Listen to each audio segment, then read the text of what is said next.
Hello viewers, आज मैं आपको एक सच्चे संत की कथा सुनाने जा रही हूँ। ध्यानपूर्वक सुनिए।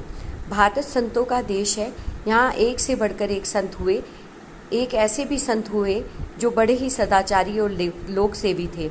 उनके जीवन का मुख्य लक्ष्य परोपकार था। एक बार उनके आश्रम के निकट में देवताओं की टोली जा रही थी। संत आसन जमाए साधन में लीन थे। आंखें खोली तो देखा सामने देवतागण खड़े थे। संत ने उनका अभिवादन कर उनका सबको आसन दिया, उनकी खूब सेवा की। देवतागण इस व्यवहार से अति प्रसन्न हुए और उन्हें वरदान मांगने के लिए कहा।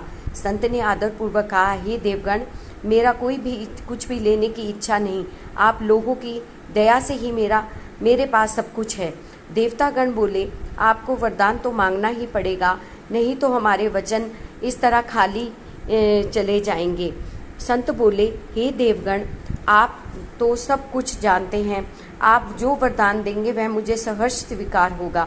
देवगण बोले, जाओ, तुम दूसरों की भलाई करो, तुम्हारे हाथों दूसरों का कल्याण हो। संत ने कहा, महाराज, यह तो आपने बहुत कठिन कार्य दे दिया।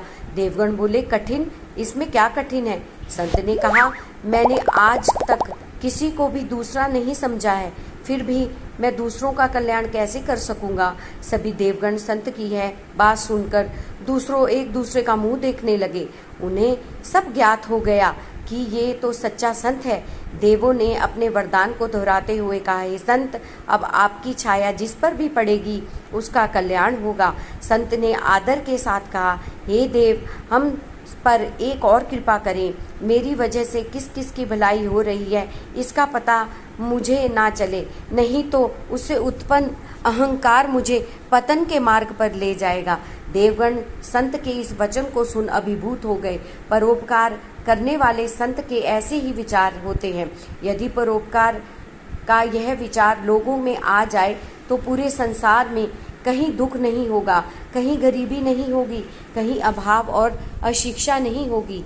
ऐसा नहीं है कि ऐसे लोग वर्तमान के समय में नहीं हैं। ऐसे लोग अभी भी हैं जिन्होंने लोक कल्याण में बहुत सारे कार्य किए हुए हैं और कर रहे हैं, लेकिन उनकी संख्या बहुत कम है। इसलिए जितना हो सके दूसरों की भलाई करनी चाहिए। श्री कृष्ण गोविंद हरे मुरारी, हे नाथ नारायण वासुदेवा।